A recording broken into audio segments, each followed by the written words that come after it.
Hello and Jai Hind. Welcome you to this channel Incredible Abhishek. I am your educator सागर तिवारी. आज हम लोग तीन topic पढ़ने वाले हैं, तीनों बहुत ही महत्वपूर्ण टॉपिक है. ठीक है. पहला जो है मस्कुलर सिस्टम पढ़ेंगे हम लोग, मस्कुलर सिस्टम. दूसरा पढ़ेंगे हम लोग स्केलेटल सिस्टम. ठीक है.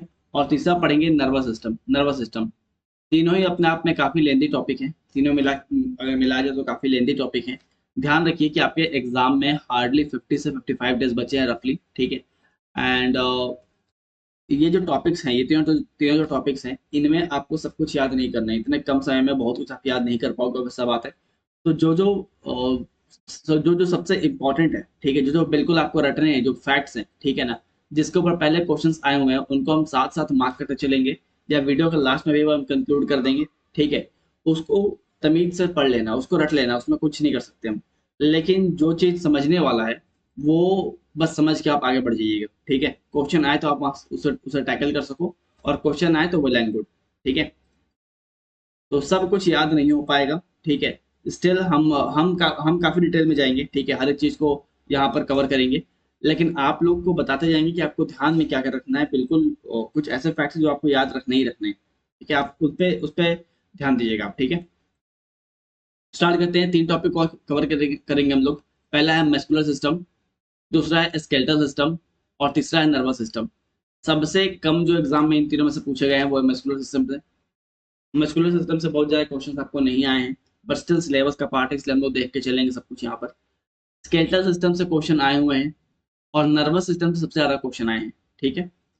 स्टार्ट करते हैं मस्कुलर सिस्टम से. तो देखिए, तीन तरह के मस्कुलर सिस्टम जो है पाए जाते हैं हमारे बॉडी में. पहले होते हैं स्केलेटल मसल, स्केलेटल मसल जिसका एक और नाम है स्टिफ्ड मसल. इसका एक और नाम है वॉलेंटरी मसल, और इसका एक और नाम है स्टेटेड मसल. ये चारों एक ही चीज का नाम है. ठीक है. एक ही टाइप ऑफ मसल जो है, जिनका चार नाम है: skeletal, stepped, voluntary and stated. ये चारों एक ही तरह के मसल का नाम है. इनके बारे में आपको तीन पॉइंट ध्यान रखने हैं. पहला, ये वो मसल है जो कि यहाँ पे गलत लिखा हुआ है. यहाँ पे लिखा हुआ है they work according to their own will. गलत है. ठीक है.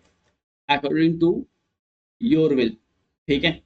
ये वो मसल है ना जो आपके इच्छा के अनुसार काम करेंगे, अपने से काम नहीं करेंगे. ठीक है. ये वो मसल है जो कि आपके इच्छा के अनुसार करेंगे काम. ठीक है. एंड ये मसल जल्दी थक जाते हैं. दे सून गेट फैटिग. ठीक है. बहुत जल्दी थक जाते हैं. और ये आपके हाथ पैर वगैरह में, लिम्स में, मतलब हाथ में, पैर में, टंग में, इन सब जगह ये मौजूद होते हैं. ठीक है. आप अपने मर्जी से हाथ पैर जाते हो ना अपना, तो ये वो मसल हैं जो आप अपने इच्छा से मूव करते हो. आप अपने विल से मूव करते हो. ठीक है. क्लियर है. आपके विल पे ये वर्क करेंगे. तो ध्यान रखिए, जो स्केलेटल मसल है उसी का नाम स्टेप्ड है, उसी का नाम वॉलेंटरी है, और उसका नाम ही स्टेप्ड मसल है. ये आपके विल के अनुसार काम करेंगे. जल्दी थक जाते हैं ये. ठीक है. आप बहुत ज्यादा दौड़ लिए, बहुत ज्यादा एक्सरसाइज करी, तो बहुत जल्दी आप थक जाते हो, राइट. इसके अलावा आपके लिम्स में ये मौजूद होते हैं. दूसरा जो होता है वो होता है विसरल मसल. विसरल मसल जो है, इसका एक और नाम स्मूथ मसल है, एक और नाम इनवॉलेंटरी मसल है, और एक और नाम नॉन स्ट्रेटेड मसल है. Non striated muscle. एग्जाम में इन चारों में से कोई भी नाम दे, आपको पता होना चाहिए कि इसके बारे में क्वेश्चन पूछा गया है. ठीक है. अब इस मसल्स के बारे में बात करें, विसरल मसल के बारे में, या smooth muscle, involuntary muscle, non striated muscle, जो भी बोल लो आप, अगर इनके बारे में बात किया जाए, तो they do not act on their on our will. ठीक है. ये अपने अकॉर्डिंग काम करते हैं. ठीक है. ये अपने अकॉर्डिंग काम करते हैं. क्लियर. आपके अकॉर्डिंग काम नहीं करेंगे, आपके विल के अकॉर्डिंग काम नहीं करेंगे. ये अपने अकॉर्डिंग काम करते हैं. ये हमारे बॉडी के इंटरनल ऑर्गन के मसल होते हैं. ठीक है. And third one is cardiac muscle. Third one is cardiac muscle. Cardiac muscle जो है वो मसल जो हमारे हार्ट में है. कार्डियक मतलब ही होता है हार्ट. जहाँ पे कार्डियक वर्ड आ गया, समझ जाओ कि हार्ट के बारे में बात हो रहा है. ठीक है. हार्ट के बारे में बात हो रहा है. तो साधारण सा बात है कि अगर बात आपके हार्ट के बारे में हो रहा है, तो ये भी आपको समझ में आना चाहिए कि ये भी आपके विल के अनुसार तो काम नहीं करेगा, ये खुद से काम करेगा, राइट. ये भी खुद से काम करेगा. ठीक है. ये भी थकता नहीं है. ये मसल जो है थकता नहीं है, फैटिंग नहीं होता. और ये कहाँ मौजूद है? आपके हृदय में, आपके हार्ट में मौजूद होता है. अगर कार्डियक मसल थक गया, या फिर अगर कार्डियक मसल जो है अपने से काम करना बंद कर लिया, समझ जाओ भगवान ने बुला लिया है. ठीक है. वहां पे गेम ओवर हो जाएगा. आपका लाइफ का चैप्टर जो है, पूरा कहानी जो है खत्म हो जाएगा. ठीक है. तो कार्डियक मसल जो है वो हार्ट का मसल है. आप सो जगो, आप कुछ भी करो, वो हार्ट पंप होता रहता है, मसल वर्क करता रहता है, खुद ही काम करता है. आप उसको रोक नहीं पाओगे, राइट. बहुत जल्दी थकता भी नहीं है. ठीक है. तो ये सारे मसल्स के बारे में है, आपको ध्यान रखना है. तीनों टाइप के मसल आपको बताए गए हैं. मस्कुलर सिस्टम में मेनली तीन तरह के मसल हैं. पहला स्केलेटल मसल, जिसका बाकी 3 नाम आपको याद होना चाहिए। दूसरा याद होना चाहिए कि ये आपके विल के अकॉर्डिंग काम करेंगे। तीसरा पता होना चाहिए कि जल्दी थक जाते हैं, और ये आपके लिंक्स में मौजूद होते हैं, टंग में मौजूद होते हैं। ठीक है। दूसरा है विसरल मसल, जो कि स्मूथ मसल है, इनवॉलेंटरी मसल है और नॉन स्ट्रेटेड मसल है। ये आपके विल के अकॉर्डिंग काम नहीं करते, खुद से काम करते हैं, आपके बॉडी के इंटरनल ऑर्गन में मौजूद होते हैं। और तीसरा है कार्डियक मसल, जो कि हार्ट मसल है। ये भी आपके अकॉर्डिंग काम नहीं करेंगे, ये जल्दी थकेंगे नहीं, और कहाँ मौजूद होंगे, आपके हार्ट में मौजूद होंगे। अब मसल काम कर रहा है, मसल फंक्शन कर रहा है, तो उसको भी प्रोटीन चाहिए होता है। ठीक है। तो मसल के अंदर जो है प्रोटीन होता है, 3 तरह के प्रोटीन मसल के अंदर आएंगे, एक्टिन, मायोसिन और मायोग्लोबिन। याद करने का चीज ये है, आपको याद करना पड़ेगा ये तीनों नाम, एक्टिन, मायोसिन एंड मायोग्लोबिन जो है। मायोग्लोबिन एक टाइप का आयरन है। ठीक है। यहाँ पे एफी लिखा हुआ है, मतलब क्या एक तरह का ये आयरन। ठीक है ना। तो एक चीज ध्यान रखिएगा, जो यहाँ पे लिखा नहीं अपने नोट्स में, इसको आप ऐड कर लेना। जो एक्टिन और मायोसिन है, they are also known as contractile protein. They are also known as contractile protein, जिसको आप अपने नोट्स में ऐड कर लेना। इनको इनको कॉन्ट्रैक्टाइल प्रोटीन बोलते हैं। ठीक है। क्यों बोलते हैं? Because it helps in the contraction of muscle. ठीक है। Helps in contraction of muscle. ये मसल को कॉन्ट्रैक्ट करने में हेल्प करते हैं, इसलिए इनको कॉन्ट्रैक्टाइल प्रोटीन बोलते हैं, एक्टिन और मायोसिन। ठीक है। Third one is myoglobin FE. अगर पूछा है कि ऐसा कौन सा आयरन है जो आपके मसल में मौजूद है, तो आंसर क्या होगा? मायोग्लोबिन। ठीक है। ऐसा कौन सा आयरन है जो आपके मसल में मौजूद है, तो आंसर क्या होगा? मायोग्लोबिन। ठीक है। इससे मिलता जुलता कुछ क्वेश्चन जो कि पहले एग्जाम में पूछे गए हैं, जैसे कि ऐसा कौन सा आयरन है जो कि आपके ब्लड में है। ऐसा कौन सा आयरन है जो आपके ब्लड में है, तो आंसर आपको पता होना चाहिए, हेमोग्लोबिन। राइट। हेमोग्लोबिन। हेमोग्लोबिन। ठीक है। अच्छा, इसके अलावा ऐसा कौन सा आयरन है जो आपके मसल में मौजूद है? मसल में मौजूद है, अभी हम लोग डिस्कस किए थे, मायोग्लोबिन। मायोग्लोबिन। ठीक है। इसके अलावा सवाल आता है कि ऐसा कौन सा आयरन है जो कि प्लांट में मौजूद है? कौन सा आयरन है जो कि प्लांट में मौजूद है? तो होगा साइटोक्रोम। साइटोक्रोम। साइटोक्रोम। ये आयरन जो है वो प्लांट में मौजूद है, and it helps in respiration and photosynthesis. ठीक है। ये प्लांट के रेस्पिरेशन में भी हेल्प करता है, और ये प्लांट के फोटोसिंथेसिस में भी हेल्प करता है। ठीक है। क्लियर है। इसके बाद एक और क्वेश्चन आता है कि ऐसा कौन सा आयरन है जो कि रूट नोड्यूल से मौजूद है? Root nodules. ठीक है। प्लांट के रूट नोडल से मौजूद है, ऐसा कौन सा मसल है? तो होगा leg haemoglobin. Leg haemoglobin, leg HB. ठीक है ना।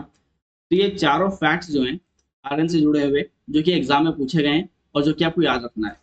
दूसरा चीज जो आपको याद रखना है, वो ये वाला पार्ट है, एसिटिन और मायोसिन, जो कि मसल है एक तरह का, कॉन्ट्रैक्टाइल सॉरी, जो कि प्रोटीन प्रोटीन एक तरह का, मसल में रहने वाला प्रोटीन एक तरह का, and it's a kind of contractile protein. ठीक है। एंड ये कॉन्ट्रैक्शन में, मसल कॉन्ट्रैक्शन में हेल्प करते हैं। ठीक है। चलिए फिर आगे बढ़ते हैं। आगे बढ़ते हैं। अच्छा, कुछ चीज और यहाँ तक पढ़े, तो कुछ चीज और देख लेते हैं जो एग्जाम में पूछे गए हैं पहले। ठीक है। एक क्वेश्चन आया था कि what is mycology. What is mycology. ठीक है। तो ध्यान रखिएगा, mycology is the study of muscle. It is the study of muscle. ठीक है। स्टडी ऑफ मसल को बोलते हैं माइकोलॉजी। स्टडी ऑफ मसल को बोलते हैं mycology, sorry myology. I am sorry, यहाँ पे कंफ्यूजन हो गया। What is myology. ठीक है। तो मायोलॉजी जो हो गया आपका स्टडी ऑफ मसल हो गया। इसके अलावा माइकोलॉजी। माइकोलॉजी माइकोलॉजी हो गया आपका study of fungi. Study of fungi हो गया माइकोलॉजी। ठीक है। ध्यान रखिए, ये मायोलॉजी है और ये माइकोलॉजी है, बड़ा कंफ्यूजन होता है वर्ड्स में। ठीक है। एक और ऐसे ही वर्ड्स जो बड़ा कंफ्यूज करता है, वो है फाइकोलॉजी। फाइकोलॉजी। ठीक है। फाइकोलॉजी के बारे में बात करें, तो ये होता है study of algae. Study of algae. ठीक है। तो तीनों आपको ध्यान रखने हैं, पूछे हुए सवाल हैं। ठीक है। और बड़े कंफ्यूजिंग वर्ड्स हैं। ठीक है। तो मायोलॉजी होगा तो स्टडी ऑफ मसल, माइकोलॉजी होगा तो study of fungi, and phycology होगा तो study of algae. Study of algae. ठीक है। इन सारे पॉइंट को ध्यान रखिएगा, आपको रटने हैं ये पॉइंट। ठीक है। अब आगे बढ़ते हैं। अब आते हैं हम लोग बोन के ऊपर।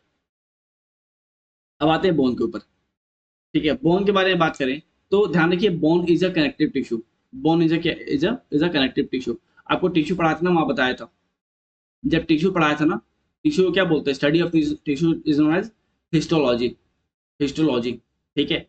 सेल पढ़ाया था, तब बताया था study of cell is known as cytology. Study of tissue is known as histology. ये सब पॉइंट ध्यान रखिए, सब आते रहते हैं एग्जाम में, ठीक है। तो जब टिश्यू पढ़ाया था तो आपको इसके बारे में बताया गया था। ध्यान रखिए कि बोन जो है एक तरह का टिश्यू है। कौन सा टिश्यू है, तो कनेक्टिव टिश्यू है, ठीक है। And study of bone is known as osteology, ठीक है। Osteology, study of bone is known as osteology, ठीक है। बोन को हिंदी में अस्थि बोलते हैं, तो सदी अस्थि के अध्ययन में क्या बोलते हैं, ऑस्ट्रोलॉजी बोलते हैं, ठीक है।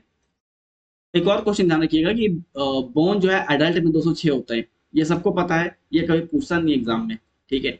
लेकिन इन्फेंट्स में, बच्चे में, इन्फेंट मतलब नवजात शिशु में जो है कितने हड्डी होते हैं, और 300 हड्डी होते हैं, ये आपको ध्यान रखना है, ठीक है। ये आपको ध्यान रखना है। जो इन्फेंट होता है, जो नवजात शिशु होता है, उसमें होता है 300 बोन। देखोगे आप, जब जब बच्चे को देते हैं ना, जब माँ अपने बच्चे को किसी को देती है, तो बोलती है इसके गले के पास हाथ रखो, ठीक है, उसको प्रॉपरली हैंडल करो। होता क्या ना कि उसका जो ज्वाइंट होता है प्रॉपरली जुड़ा नहीं होता।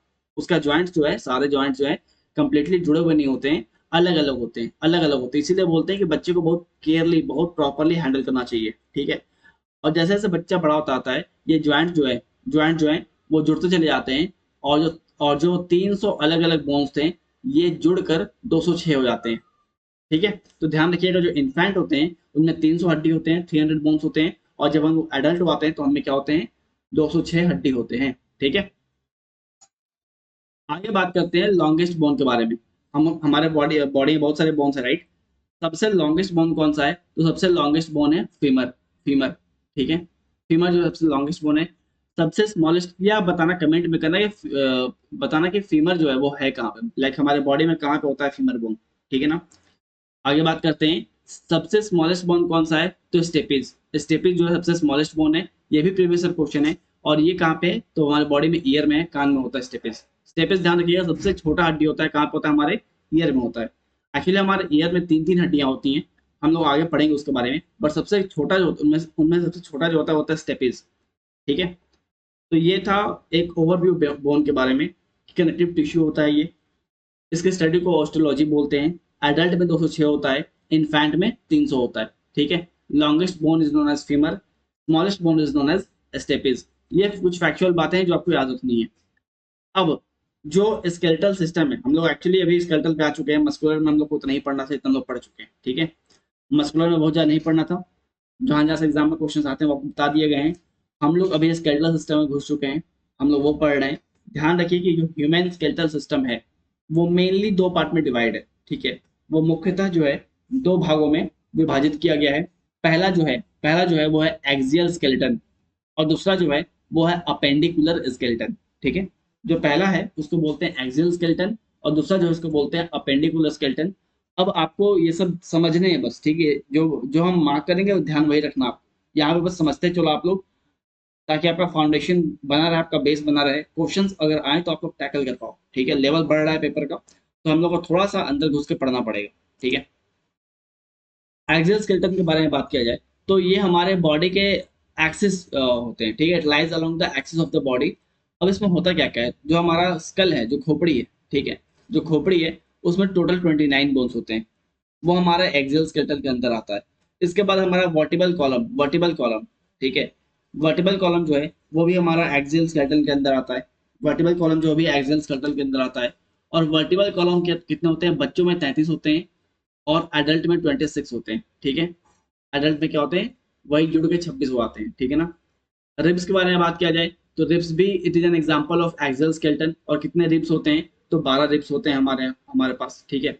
इसके अलावा स्टर्नम, स्टर्नम के बारे में बात किया जाए तो एक स्टर्नम होता है, एक स्टर्नम होता है, ठीक है, एक स्टर्नम होता है। तो ध्यान रखिए कि ये सारे मिलके क्या कर रहे हैं, ये सारे के सारे मिलके जो है एक्सियल स्केलेटन बना रहे हैं, हम लोग का एक्सियल स्केलेटन बना रहे हैं, ठीक है। एक ढांचा तैयार कर रहे हैं। सबसे पहले क्या होता है, खोपड़ी होता है, स्कल होता है, ठीक है। स्कल में कितने बोन्स हैं, 29, ठीक है। स्कल बोल लो, हेड बोल लो, ठीक है। इसमें कितने बोन है, 29 बोन है, ठीक है। इसके अलावा वर्टिबल कॉलम हम लोग का है, वर्टिबल कॉलम जो है उसमें कितने बोन्स हैं, 33, ठीक है। बच्चों में 33 है, एंड एडल्ट में कितने हैं 26, ठीक है। इसके अलावा जो रिब्स गई हुई है हमारे साइड में, इसमें कितने कितने रिब्स हैं, टोटल 12 रिब्स हैं, ठीक है। और एक है स्टर्नम, ठीक है। कुल मिला के एक्सियल में जो है 80 बोन्स होते हैं। कुल मिला के एक्सियल में कितने होते हैं, 80 बोन्स होते हैं। अब इनको थोड़ा सा डिटेल में समझते हैं। बात करते हैं हेड के बारे में। जैसा कि हम बताएं कि हेड में कितने बोन्स हैं, 29। हेड में कितने बोन्स हैं, 29, ठीक है। जो 29 बोन्स हैं हेड में, वो कैसे डिवाइडेड है, 8 हैं क्रैनियम में। क्रैनियम क्या होता है, कपाल, कपाल खोपड़ी का जो ऊपर वाला हिस्सा होता है ना, जहां से आपका हेयर ग्रो हो रहा है, ठीक है। खोपड़ी का जो ऊपर वाला हिस्सा होता है, ठीक है, ये खोपड़ी है, उसका ऊपर वाला हिस्सा, ठीक है, ये जो हिस्सा होता है, ठीक है, उसको बोलते हैं कपाल। तो ये जो कपाल होता है, यहाँ पे 8 हड्डी होती है, ठीक है, ध्यान रखिए, क्रैनियम में जो होती है वो 8 हड्डी होती है। इसके बाद आता है फेस, इसके बाद आता है फेस, और फेस में होते हैं 14 बोन्स, 14 बोन्स, ठीक है, 14 बोन हो गए फेस में। इसके अलावा आता है ईयर। डायग्राम में मत जाना, ये इंसान का ही डायग्राम है जो बना रहे हैं, बस समझाने के लिए, ठीक है। फिर आता है आपका ईयर, ईयर, ठीक है। तो ईयर जो है, इसके पास कितने बोन है, 6 बोन है, ठीक है। और फाइनली एक बोन जो है हायोड में होता है, हायोड। अब हायोड क्या है, हायोड को हिंदी में बोलते हैं जीवाधार, ठीक है, जीव का आधार, जीवाधार, ठीक है। टंग के पास होता है बेसिकली ये। तो एक बोन होता है हायोड में, ठीक है। तो टोटल हो गए आपके कितने बोन, टोटल हो गए आपके हेड में, टोटल 29 बोन हो गए, ठीक है। 8 क्रैनियम में, 14 फेस में, 6 कान में, और एक जो है जीवाधार में, दैट इज हायोड में। टोटल कितने बोन हो गए आपके, 29 बोन्स हो गए। ये बस समझने के लिए, ये आप रटने मत बैठ जाना, ठीक है। चलिए, फिर वर्टिबल कॉलम के बारे में बात करते हैं। तो वर्टिबल कॉलम आपको बताया गया कि इन्फेंट में 33 होते हैं, एडल्ट में 26 होते हैं। इन्फेंट वाला पॉइंट जो है ये रट लेना, ठीक है, ये रट लेना। एडल्ट वाला तो आपको पता ही है, और पूछता भी नहीं है, एडल्ट वाला बहुत बेसिक है, 26 सबको पता होता है, तो पूछता भी नहीं है। इसके अलावा रिब्स के बारे में बात करते हैं। तो रिब्स जो है वो टोटल 12 होते हैं, ठीक है। एक्चुअली 12 रिब्स इस साइड होते हैं और 12 रिब्स इस साइड होते हैं। तो टोटल मिला के हो गए 24, ठीक है, 24 रिब्स हो गए टोटल। 12 बताया था, पहले ही बताया था कि 12 रिब्स यहाँ पे है, ठीक है, क्लियर है। तो 12 रिब्स यहाँ और 12 यहाँ, कुल मिला के कितना हो गया, 24। तो 24 रिब्स हो गए। इसके अलावा स्टर्नम, स्टर्नम में एक बोन होता है, ठीक है, स्टर्नम में जो है एक बोन होता है। तो कुल मिलाए कितना हो गया, कुल मिलाए कितना हो गया आप लोग, हम लोगों का 80, ठीक है, 80। तो अब तक जो हम लोग पढ़े हैं, ठीक है, देखिए ध्यान रखिए कि यहाँ पे हम लोग एक्सेल स्केलेटन अब तक देखे हैं, एक्सेल स्केलेटन देख लिए। एक्सेल स्केलेटन में कुल मिला के 80 बोन्स हैं, 80 बोन्स है, 80 हड्डियां हैं, ठीक है। अब बात करेंगे अपेंडिकुलर के बारे में। अपेंडिकुलर में टोटल 126 हड्डियां हैं, ठीक है। तो ध्यान रखिए, अपेंडिकुलर में 126 हड्डी है, एक्सियल में 80 हड्डी है। सबको मिला दोगे, अगर आप सबको मिला दोगे तो आपको कितना टोटल हो जाएगा, 206 बोन्स, 206 हड्डी हो जाएगा, ठीक है। एक्सियल आपको पढ़ा दिया गया, 80 बोन्स कब कैसे कैसे है, कहाँ कहाँ है। अब बात करते हैं 126 हड्डी, जो कहाँ पे मिलेगा आपको, ये मिलेगा अपेंडिकुलर में, अपेंडिकुलर, ठीक है। तो अब बात करते हैं अपेंडिकुलर का। अपेंडिकुलर के बारे में बात कर लो, तो it's situated along the lateral side of the body, ठीक है, it's situated along the lateral side of the body. अब पूरा पूरा अपेंडिकुलर स्केलेटन जो है वो किससे किससे मिलकर बना है, ध्यान रखिएगा, जो अभी हाईलाइट करने वाले हैं आपको वो रटने हैं, ठीक है। It is made up of pectoral ग्रिडल, it is made up of pelvic ग्रिडल, it is made up of lymph bones, ठीक है। आपको रटने क्या है, दो पॉइंट ध्यान रखना है। पहला पॉइंट कि pectoral girdle, pelvic girdle and limb bones are the example of appendicular skeleton. Question आ जाएगा, which of the following is not the example of appendicular skeleton, which of the following is not the example of appendicular skeleton.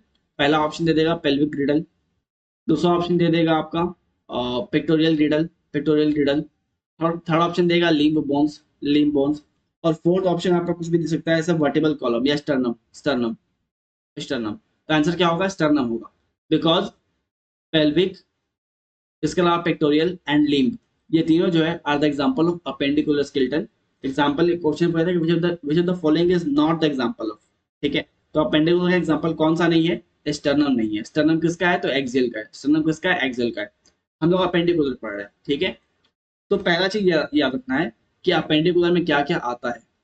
दूसरा चीज जो कि exam में पहले पूछा हुआ है, पेल्विक ग्रेडल जो है, पेल्विक ग्रेडल जो है, ये कौन से बोन है? तो ये शोल्डर बोन है। ये आपको रखने हैं और आपके प्रीवियस क्वेश्चन में आया हुआ है कि पेल्विक ग्रेडल कौन सा बोन है, तो ये आपका शोल्डर बोन है। ठीक है, sorry sorry, pelvic pelvic Gradle जो है वो आपका हिप बोन है। पिक्टोरियल ग्रेडल जो है आपका शोल्डर बोन है। ठीक है, तो पिक्टोरियल ग्रेडल जो है आपका शोल्डर बोन है, पेल्विक ग्रेडल जो है आपका हिप बोन है। ठीक है, एंड लिम्ब बोन्स का क्या होता है? वो फोर लिम्स होता है और हैंड लिम्स होता है। लिम्ब बोन्स अब तक आया भी नहीं है, आगे भी नहीं आएगा, इसलिए आप बस जान लो। ठीक है, कि लिम्ब बोन्स आपका हाथ पैर का हड्डी होता है, बहुत सिंपल है, ये आएगा भी नहीं। आपको दो चीज ध्यान रखने हैं, दो फैक्ट ध्यान रखिए। पहला पेक्टोरियल ग्रेडल, जो कि शोल्डर का बोन है, कंधे के बोन को हम लोग बोलते हैं पेक्टोरियल ग्रेडल। इसके अलावा जो हिप बोन होता है उसको बोलते हैं हम लोग पेल्विक ग्रिडल, पेल्विक ग्रिडल। ठीक है, चलिए आगे बढ़ते हैं तो डिटेल में समझते हैं इसको। यहाँ पे टोटल आपको पूरे अपेंडिकुलर सिस्टम में, पूरे अपेंडिकुलर स्केलेटल स्केलेटल सिस्टम में आपको 126 हड्डियां मिलेंगी। ठीक है, अब ये किस तरह से विभाजित है उसके बारे में बात करते हैं। सबसे पहले बात करते हैं फोर लिम्स के बारे में, दैट इज हमारे आर्म बोन्स के बारे में। ठीक है, हमारे आर्म में टोटल 30 हड्डियां होती हैं। दो आर्म में हम लोगों का मतलब कितने कितने हड्डी हो गए? 60 हड्डी हो गए। लिम्ब मतलब लेग बोन्स। ठीक है, तो एक पैर में 30 हड्डी, तो दो पैर में कितने हड्डी हो गए? 60 हड्डी हो गए, टोटल हो गए 120। ठीक है, इसके अलावा पिक्टोरियल गिडल मतलब शोल्डर बोन कितने हैं? 4 हैं।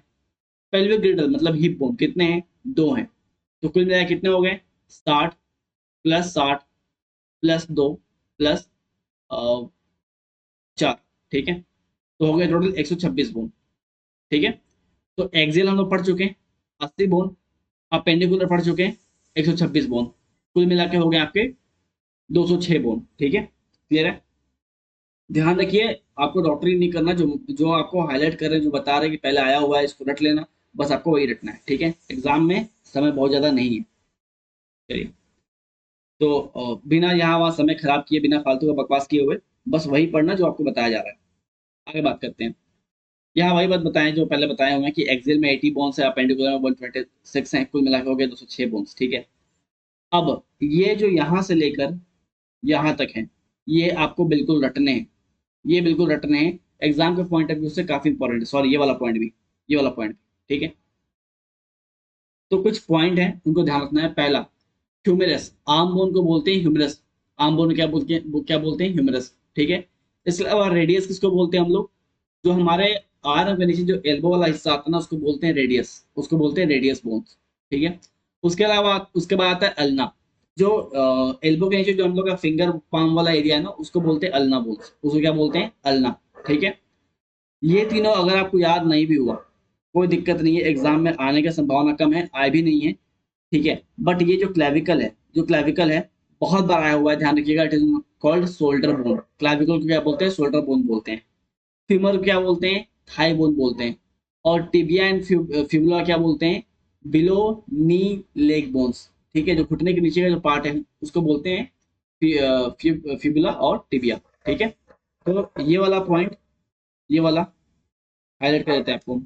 ये क्लैविकल आपको रट लेना है, फीमर आपको रट लेना है, और टिबिया एंड फिबुला भी आपको रट लेने हैं। ठीक है, बाकी के जो तीन हैं, रेडियस, अल्ना और ह्यूमरस, ये अब तक पूछे नहीं गए हैं। ठीक है, मतलब सीरीज में नहीं पूछे गए हैं, बाकी एग्जाम्स में स्टेट पीसेस वगैरह में आए हैं, तो आप इसको एक बार देख लेना। ठीक है ना, याद नहीं हुआ तो कोई दिक्कत नहीं है, अगर आ गया तो आप एलिमिनेट तो ऑब्वियसली कर ही दोगे। ठीक है ना, चलिए अब हम लोग पूरे पूरे अभी तक हम लोग जो भी पढ़े हैं उसको थोड़ा सा डायग्रामेटिक वे में, चार्ट चार्ट के फॉर्म में समझते हैं। ठीक है, थोड़ा सा कॉम्प्लेक्स होगा, लेकिन आपको रटना नहीं है, हम बस इसलिए ये चीज़ बता रहे हैं ताकि आपके आपके आपके दिमाग में घुसे ये चीज़ कि कैसे डिवीजन किया गया है सारे के सारे सिस्टम का। ठीक है, स्केलेटन सिस्टम का कैसे विभाजन किया गया है। तो ह्यूमन स्केलेटन जो है, जैसा कि हम आपको दिखा रहे हैं, दो पार्ट में डिवाइड है। पहला है एक्सियल और दूसरा है अपेंडिकुलर। ठीक है, एक्सियल में टोटल 80 बोन्स है, अपेंडिकुलर में टोटल 126 बोन्स है। ठीक है, जो एक्सियल है वो चार पार्ट में डिवाइड है। पहला स्कल है जिसमें 29 हड्डियां हैं, 29 हड्डियां। 29 कैसी हैं? तो क्रैनियल में दैट इज मस्तिष्क में, खोपड़ी में 8 है। फेसियल में दैट इज फेस में 14 है। हायोट मतलब जीवा में 1 है। और ईयर में 3 है, दैट इज कान में। मिडिल ईयर की बात किया गया यहाँ पे मिडिल ईयर की बात किया गया है। देखिए, जो जो कान में हड्डियां होती है ना, वो होती है मिडिल में, मिडिल ईयर में होती है। ठीक है, तो मिडिल ईयर में 3 हड्डियां होती हैं।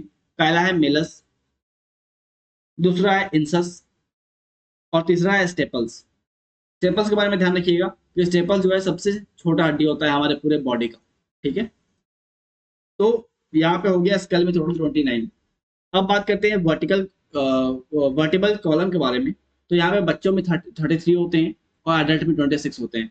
इसके सब डिवीजन के बारे में बात करते हैं अगर, तो सर्विकल वर्टिब्रा में होते हैं 7, ठीक है। इसके अलावा थायरॉइड वर्टिब्रा में होते हैं 12, लुम्बर वर्टिब्रा में होता है 5, सैक्रल वर्टिब्रा में होता है 5, बच्चे में 5 और अडल्ट में 1, कॉकेगियल वर्टिब्रा में होता है बच्चों में 4 और अडल्ट में 1।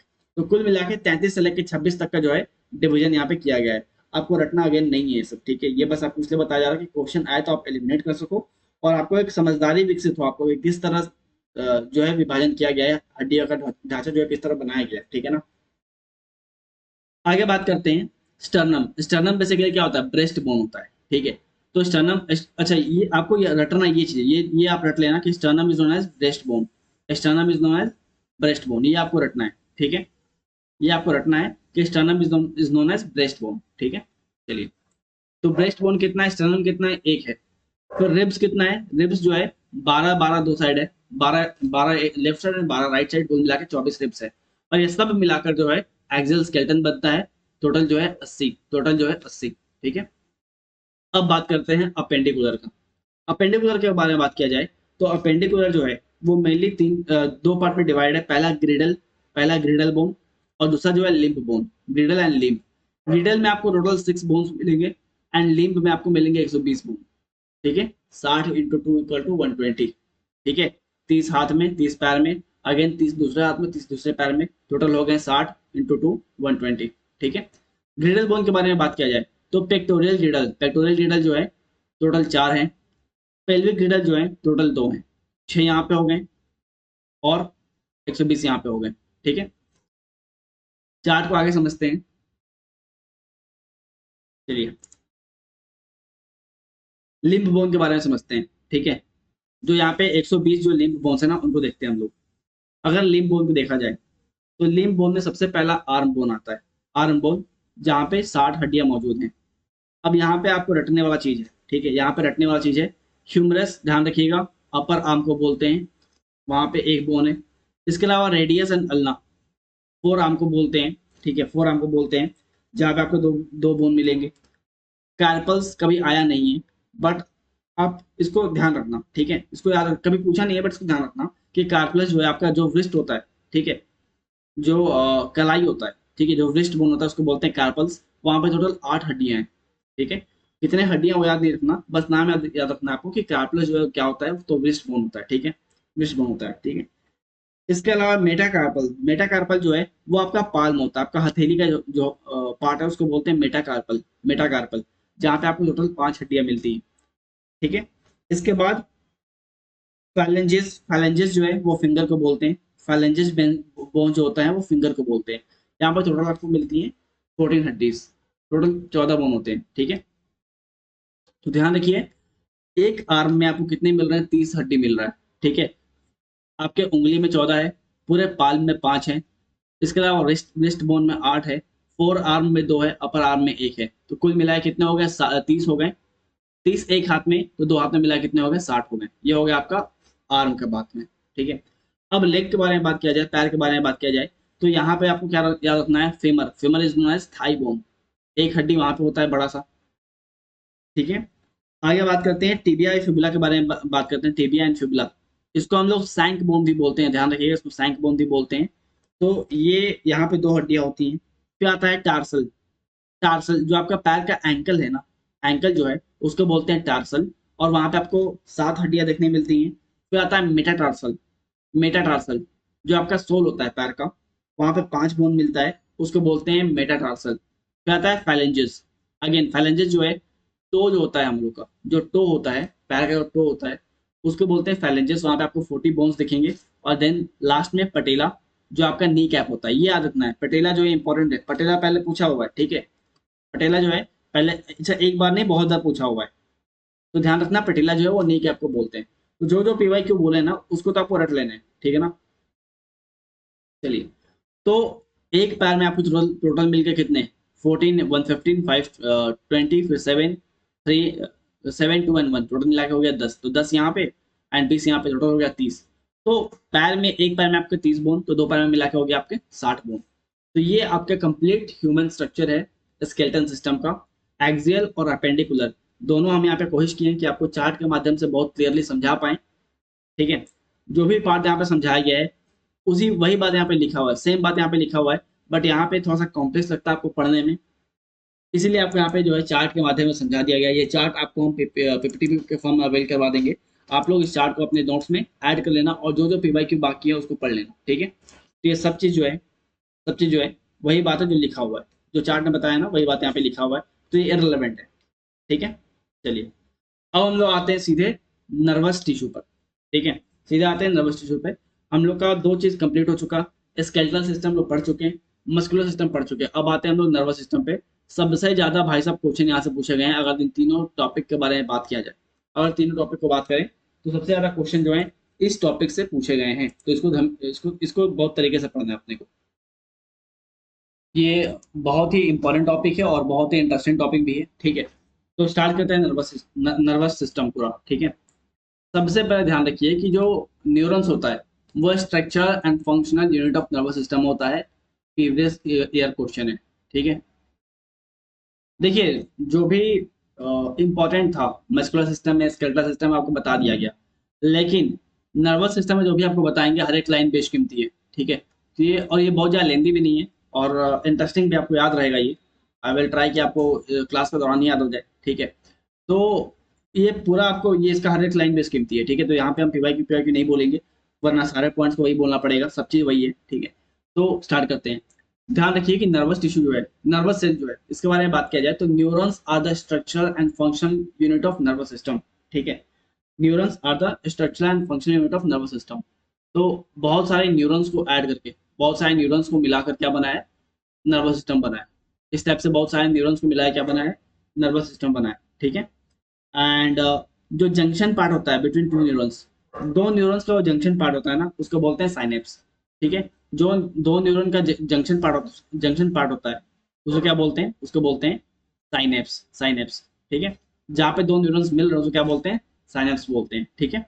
और ये अगेन सेम चीज लिखा हुआ कि nervous tissue are made up of neurons, ठीक है। आगे बढ़ते हैं।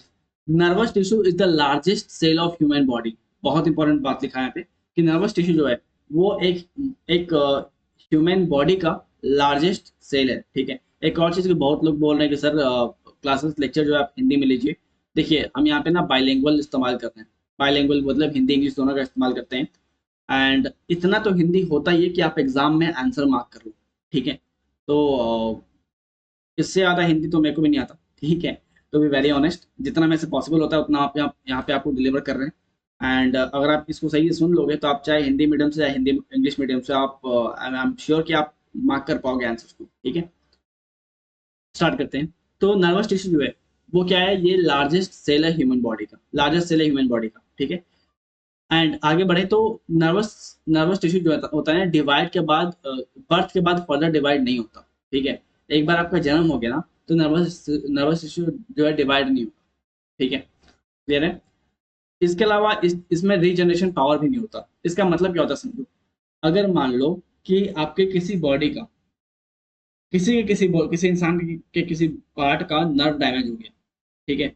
नर्व डैमेज हो गया, नर्वस टिश्यू डैमेज हो गया, तो भाई साहब उसको बचाना मुश्किल है, ठीक है। या तो वो जाएगा कोमा में या तो उसका हो जाएगा देहांत, ठीक है। बिकॉज अगर नर्वस टिश्यू डैमेज हुआ तो वो रिपेयर नहीं हो पाता। रीजनरेशन पावर मतलब होता है कि वो रीजनरेट नहीं कर पाता खुद को, वो खुद को रिपेयर नहीं कर पाता है। जैसे कि बॉडी में एक ऑर्गन होता है लीवर, हिंदी में बोलते हैं वृक्कत, वृक्कत या वृक्कत ऐसे ही कुछ बोलते हैं।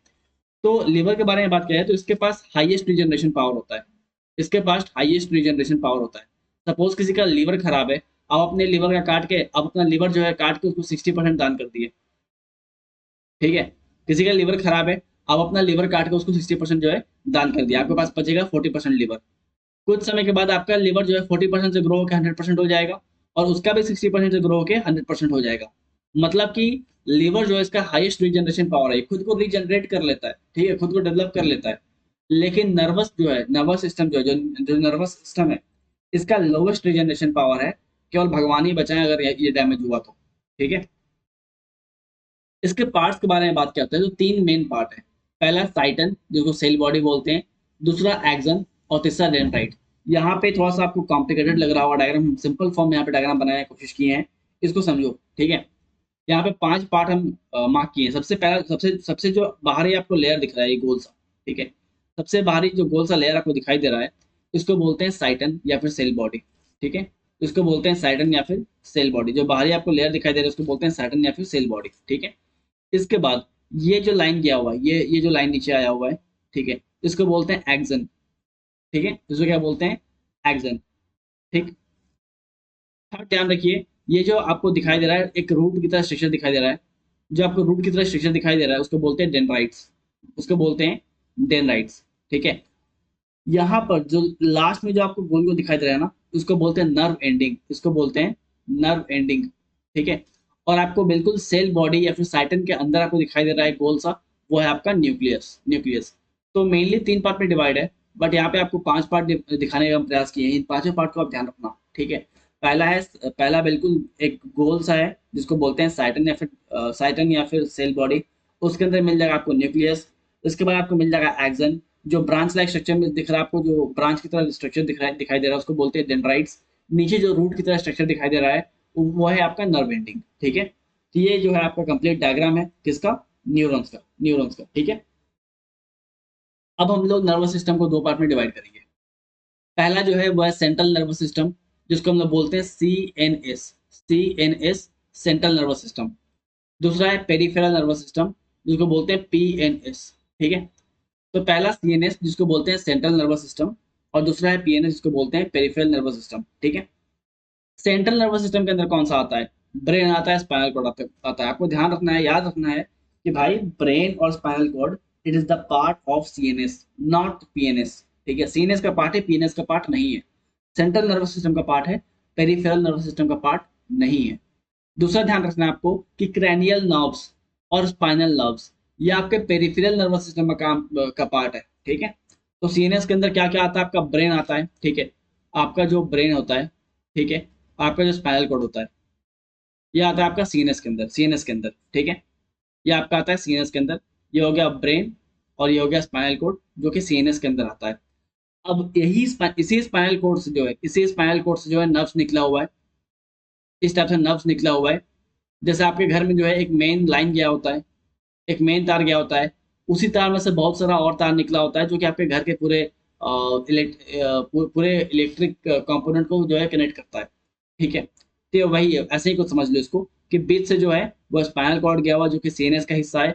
इसी CNS से बहुत सारा नर्व्स निकला हुआ है जो कि पूरे बॉडी में आपके एक कांटेक्ट कर रहा है। पूरे बॉडी में जो है, पूरे बॉडी को जोड़ के रखा है। ठीक है, पूरे बॉडी में कनेक्शन बना के रखा है। ठीक है, जो कि स्पाइनल नर्व्स है, जो कि स्पाइनल नर्व्स हो। ठीक है, तो it's a part of PNS, it's a part of PNS। Spinal nerves are part of PNS। इसके अलावा ब्रेन। अब देखो, जो जो नर्व्स निकल रहा है ना आपके आपके जो स्पाइनल कोर्ड से जो नर्व्स निकल रहा है, वो कहीं ना कहीं आपके मस्तिष्क में जाएगा, आपके ब्रेन से कनेक्ट होगा। ठीक है, तो जो नर्व्स आपके ब्रेन में है, आपके खोपड़ी में है, उसको बोलते हैं, ब्रेन में क्या बोलते हैं? खोपड़ी बोलते हैं, राइट? ब्रेन बोले, सॉरी, जो आपका जो स्कल होता है उसको क्या बोलते हैं? खोपड़ी बोलते हैं, क्रैनियल बोलते हैं, क्रैनियल बोलते हैं। अभी अभी हम लोग पढ़े हैं बोन्स, जब पढ़े पढ़े तब पढ़े थे। ठीक है, बोन्स के वक्त स्केलेटल सिस्टम आपको बताया गया कि आपके खोपड़ी को क्या बोलते हैं, मस्तिष्क को क्या बोलते हैं, क्रेनियल बोलते हैं। तो आपके क्रेनियल में जो भी नर्व्स होंगे उसको बोलते हैं क्रेनियल नर्व्स। आपके स्पाइनल कोर्ड से जो नर्व निकलेंगे उसको बोलेंगे स्पाइनल नर्व्स। ठीक है, तो आपका ब्रेन और आपका स्पाइनल कॉर्ड क्या हो गया? CNS हो गया। और इनमें जो वायरिंग किया गया है ना, इनमें जो वायरिंग किया गया, जो कनेक्शन दिया गया है स्पाइनल कॉर्ड में और जो आपके ब्रेन में, क्रेनियल में, इनको बोलते हैं, ये हो गया आपका पेरिफेरल नर्वस सिस्टम का पार्ट। CNS और PNS के बीच में कंफ्यूजन आपको नहीं होना चाहिए। हम ट्राई किए कि आपको बहुत डिटेल में जो है एक्सप्लेन कर सकें। ठीक है, अब आते हैं ब्रेन के बारे में। ब्रेन का एक और नाम है इंसेफेलोन, ये आपको नहीं पता होगा, इस बात को ध्यान रखिए। ब्रेन का एक और नाम क्या है? इंसेफेलोन। और ब्रेन जो है, जो ब्रेन है, मेल में और फीमेल में दोनों का वेट अलग अलग है। मेल में होता है 1300 ग्राम का, और फीमेल में होता है 1400 ग्राम का। ठीक है, मेल में और फीमेल में फर्क है। मेल में 1300 ग्राम का वेट होता है और फीमेल में, उल्टा बोल दिया क्या, सॉरी सॉरी सॉरी, फीमेल में होगा 1300 ग्राम। ठीक है, फीमेल में होगा 1300 ग्राम और मेल में होगा 1400 ग्राम। ठीक है, इसका मतलब ये नहीं कि आप अपनी बहन को या फिर किसी और को बोलो, किसी फीमेल फ्रेंड को, कि तुम्हारा तो पहले 100 ग्राम कम है, बहुत मारेगी। देखो होता क्या है ना, कि जो आपका ब्रेन का जो वेट है उस पर आपका इंटेलिजेंस डिपेंड नहीं करता। अगर ऐसा होता कि आपके ब्रेन के वेट पे इंटेलिजेंस डिपेंड कर रहा है, तो सबसे इंटेलिजेंट तो हाथी होती, राइट। तो आपके ब्रेन के वजन पे आपका इंटेलिजेंस डिपेंड नहीं करेगा। ठीक है ना, क्लियर है। वो डिपेंड करेगा कि आपका जो ब्रेन का जो पार्ट्स है, सेरिबेलम हो गया, सेरिब्रम हो गया, वो कितना ज्यादा विकसित है। ठीक है, बेसिकली बेसिकली जितना ज्यादा आपका जो है सेरिब्रम डेवलप्ड होगा ना, ठीक है, जितना ज्यादा आपका सेरिब्रम डेवलप्ड होगा उतना आप इंटेलिजेंट हो गए। ऐसा नहीं कि आप कोई फीमेल का वेट, ब्रेन का वेट 1300 ग्राम है तो वो कम इंटेलिजेंट है, ऐसा कुछ नहीं होता। ठीक है, तो ये मत बोलना कि तुम्हारा पहले 100 ग्राम कम है। एवरेज वेट जान लो ब्रेन का, ये फीमेल में 1300 ग्राम है और मेल में 1400 ग्राम है। ठीक है, इसके अलावा जो मेल जो जो जो ब्रेन है, जो ब्रेन है वो तीन मेम्ब्रेन से घिरा हुआ, तीन लेयर मेम्ब्रेन से घिरा हुआ, उसको बोलते हैं मेनिंजेस। मेनिंजेस, ये आपको ये चोट वगैरह से बचाता है। ठीक है, क्लियर है।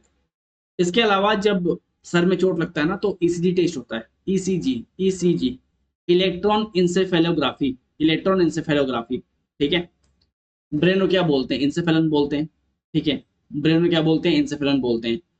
और इसीलिए जब ब्रेन में चोट वोट लगता है तो उसका वो टेस्ट होता है, उसको बोलते हैं ECG, sorry EEG, EEG, electroencephalography, electroencephalography. ठीक है, और अगर ब्रेन में स्वेलिंग आ जाए, ठीक है, ब्रेन में स्वेलिंग आ जाए तो उसको बोलते हैं इंसेफेलिटिस, इंसेफेलिटिस। ठीक है, ब्रेन में स्वेलिंग आए तो उसको बोलेंगे इंसेफेलिटिस।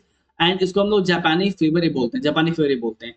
ठीक है, एक और होता है मेनिंग। मेनिंग होता है, क्या होता है, ये होता है ब्रेन फीवर। मेनिंग क्या होता है, ब्रेन फीवर। इसको नेक ब्रेक फीवर बोलते हैं। बेसिकली ये दोनों जो है ना, ये ब्रेन से जुड़ा हुआ डिजीज है, ये ब्रेन से जुड़ा हुआ डिजीज है। उसको भी आप ध्यान रखते चलना। अभी आया नहीं, आज तक अभी पूछा नहीं है, बट स्टिल दोनों को ध्यान रखना, बिकॉज स्टेट पीसेस में आया हुआ है, एंड स्टेट पीसेस में आया हुआ है, बट सीएपीएफ में नहीं आया हुआ है। ठीक है, अब बात करते हैं सबसे महत्वपूर्ण हिस्से के, सबसे इंपॉर्टेंट टॉपिक, जो जहां से क्वेश्चन बहुत बार फ्रेम होते हैं, उस पे आते हैं, वो है पार्ट्स ऑफ ब्रेन। तीन मुख्य हिस्से में ब्रेन को डिवाइड किया गया है। पहला है फोर ब्रेन, जिसको बोलते हैं सेरिब्रम। दूसरा है मिड ब्रेन, जिसको बोलते हैं ऑप्टिक लॉब। तीसरा है हिंड ब्रेन, हिंड ब्रेन, जिसके अंदर बेसिकली बोलते नहीं है, बेसिकली फोर ब्रेन के अंदर आता है, फोर ब्रेन के अंदर आता है सेरिब्रम, मिड ब्रेन के अंदर आता है optic lobe, and hind brain के अंदर आता है सेरिबेलम, पोन्स वेरोली, मेडुला ऑब्लोंगाटा। ठीक है, क्लियर है। जो आपका फोर ब्रेन है, मतलब ब्रेन का जो आगे का हिस्सा होता है, उसके अंदर आता है सेरिब्रम। जो आपका मिड ब्रेन है, जो ब्रेन का बीच का हिस्सा होता है, उसको बोलते हैं ऑप्टिक लॉब। ठीक है, और जो आपका हिंड ब्रेन होता है, हिंड ब्रेन, ठीक है, उसके अंदर आता है आपका सेरिबेलम, पोन्स वेरोली और मेडुला ऑब्लोंगाटा। ठीक है, एक एक को उठाते हैं और एनालिसिस करते हैं। सबसे पहले बात करते हैं फोर ब्रेन का। तो फोर ब्रेन के अंदर क्या आता है, cerebrum.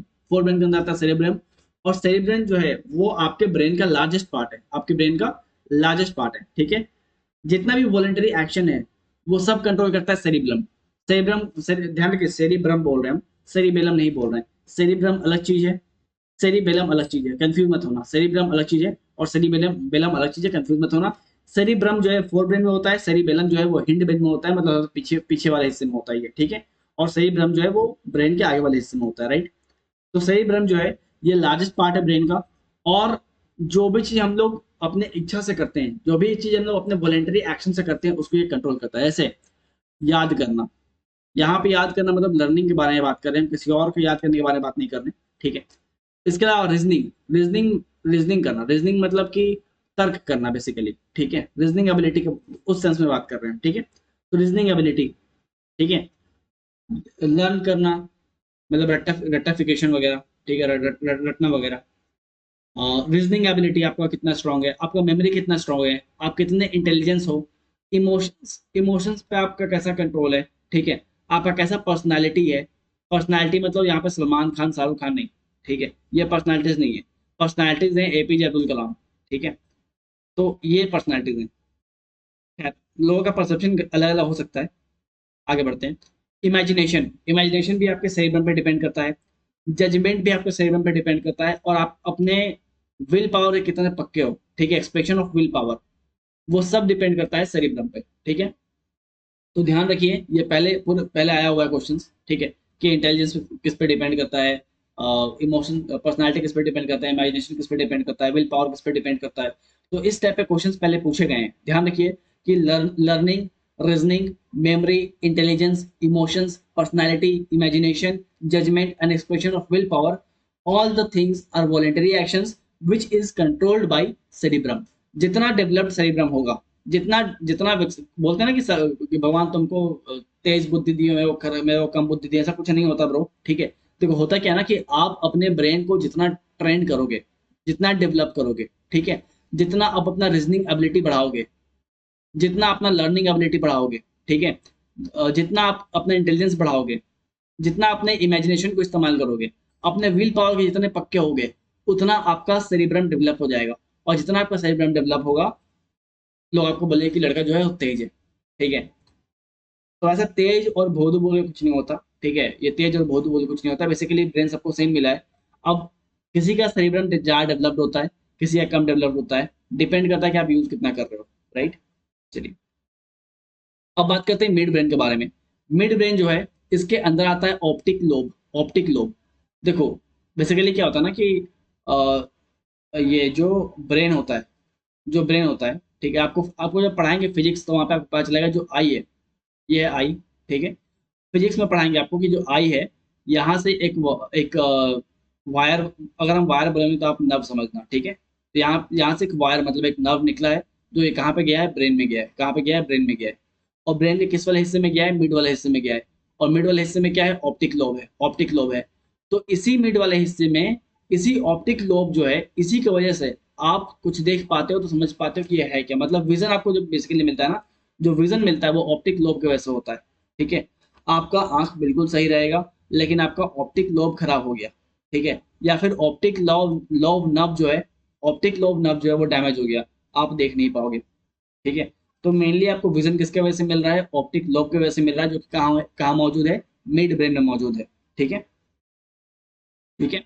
It is responsible for the coordinates visual reflexes. Last में हम लोग का आता है हिंड ब्रेन, मतलब ब्रेन का सबसे पीछे वाला हिस्सा।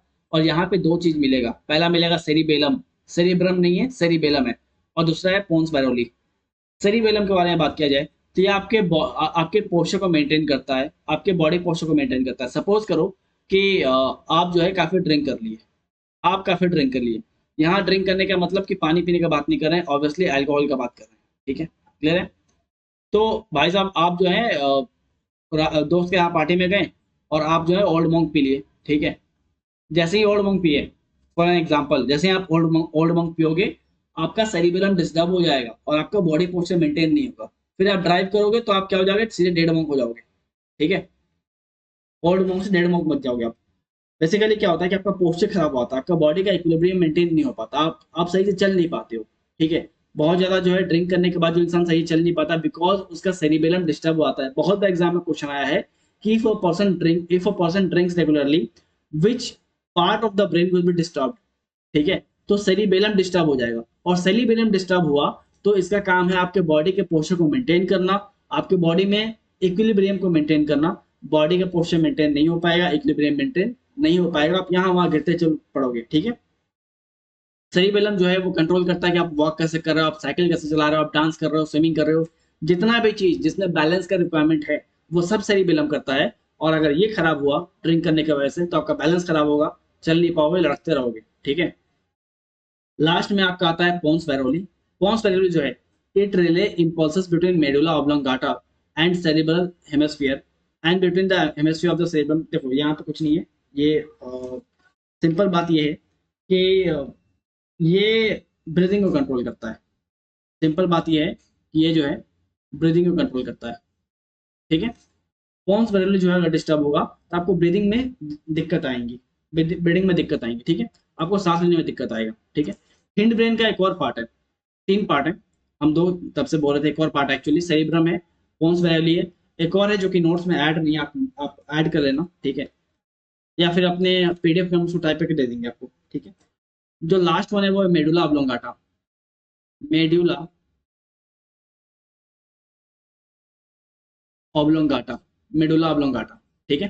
तो मेडुला ऑब्लोंगाटा जो है, ये आपके बॉडी के इनवॉलेंटरी एक्शन को कंट्रोल करता है। ये आपके बॉडी को इनवॉलेंटरी एक्शन को कंट्रोल करता है। इनवॉलेंटरी एक्शन मतलब, इनवॉलेंटरी एक्शन मतलब वो एक्शन जिस पे आपका कोई कंट्रोल नहीं है, वो होना है तो होएगा, ठीक है। जैसे अगर आपको खांसी आ रहा है, कफिंग हो रहा है, तो वो होगा। अगर आप स्नीज करने वाले हो तो वो आप करोगे, ठीक है। इसके अलावा अगर वोमिटिंग होने वाला है, वोमिटिंग होने वाला है, तो वो होगा, उसको भी रोक नहीं पाओगे आप, ठीक है। इसके अलावा आपके बॉडी में रेस्पिरेशन हो रहा है, रेस्पिरेशन, ठीक है, तो ये भी होगा, इसको आप कंट्रोल नहीं कर पाओगे, ठीक है। आपका बीपी, ब्लड प्रेशर, ये भी होगा, ये अपने आप होता रहेगा, इसको आप रोक नहीं पाओगे, कंट्रोल नहीं कर पाओगे, ठीक है। इसके अलावा आपका हार्ट बीट हो गया, हार्ट बीट हो गया, ये भी होता रहेगा, इसको भी आप कंट्रोल नहीं कर पाओगे। कहने का मतलब ये है कि वो चीज जिस पे हम लोग हमारा कंट्रोल नहीं है, उसे कौन कंट्रोल करता है, मेडुला ऑब्लोंगाटा कंट्रोल करता है, ठीक है। क्लियर है, चलिए। तो दैट्स ऑल अबाउट ब्रेन, ठीक है। हम लोग तीनों चीज अच्छे से पढ़ चुके हैं। हम लोग मस्कुलर सिस्टम जो है उसको कर लिए, स्केलेटल सिस्टम कर लिया, और नर्वस सिस्टम भी कर लिए। एग्जाम में अगर क्वेश्चन आएगा तो इतना सफिशिएंट होगा, ठीक है। काफी डिटेल में हम बताने का प्रयास किए हैं। आज के लिए इतने ही। मिलते हैं अपने अगले क्लास में अपने अगले टॉपिक के साथ। तब तक के लिए धन्यवाद। जय हिंद।